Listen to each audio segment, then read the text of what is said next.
वालेकुम व्यूअर्स, कैसे हैं आप। उम्मीद करती हूँ कि आप सब बखैर और आफियत होंगे। अल्लाह ताला आप लोगों को खुश और आबाद रखे। आज हम बना रहे हैं बिहारी चिकन कढ़ाई, लेकिन सादा से अंदाज में। तो चले हम देखते हैं हमें क्या क्या चाहिए बिहारी चिकन कढ़ाई के लिए। बिहारी चिकन कढ़ाई के लिए सबसे पहले हमें चिकन चाहिए। चिकन मैंने लिया है 3 पाव। 2 दरमियानी साइज की प्याज ली है जिसे मैंने बारीक काट लिया है। ये कुछ गरम मसाले हैं, मैं आपको बताती हूँ मैंने कितने लिए हैं। ये छोटे 2 पत्ते तेजपात के लिए हैं, 3 छोटे टुकड़े दालचीनी के, 4 से 5 अदद काली मिर्चें, 2 छोटी काली इलायची, 4 टुकड़े लौंग के, 3 चम्मच लहसुन अदरक का पेस्ट, 4 चम्मच दही। ये कुछ मसाले हैं।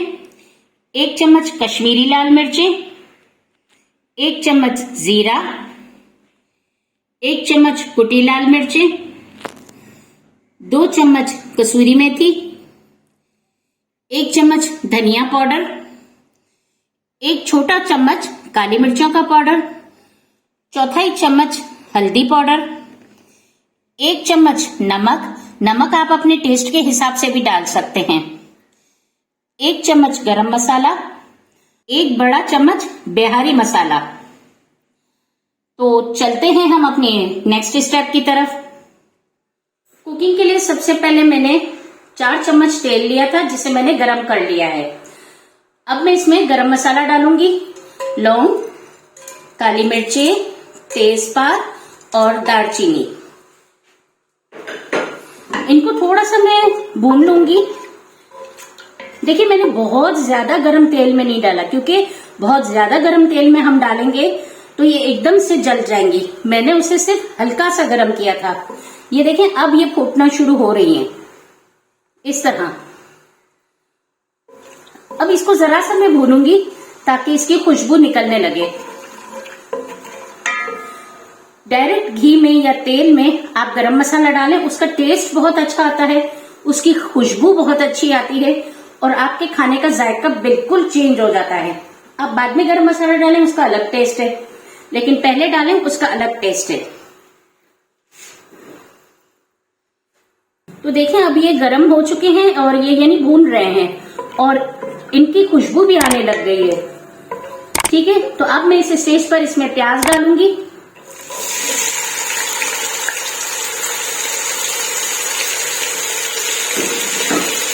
प्याज डालने तक मेरा तेल अच्छा खासा गर्म हो चुका था। अब हम प्याज को थोड़ा सा नरम कर लेंगे, यानी थोड़ा सा इसे भूनेंगे ताकि इसका कलर चेंज हो जाए। तो जब प्याज का थोड़ा सा कलर चेंज होता है तो मैं आपको दिखाती हूँ दोबारा।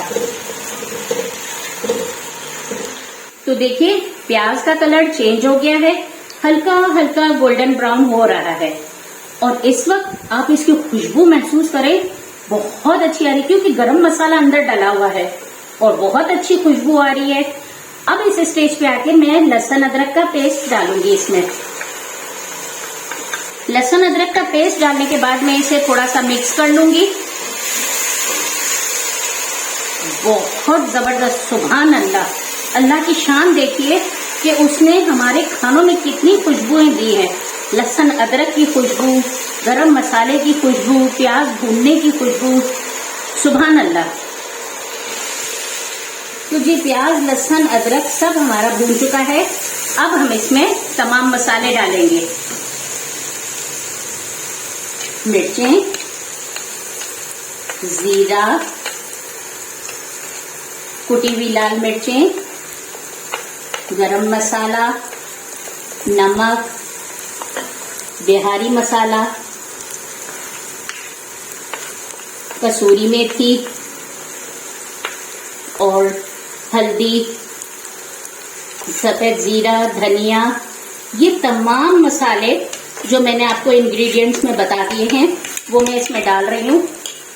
आप जब ये मसाले डालेंगे ना, इनकी अपनी खुशबू भी बहुत अच्छी है, सुभान अल्लाह। और कसूरी मेथी की जो खुशबू है वो तो क्या ही कहने।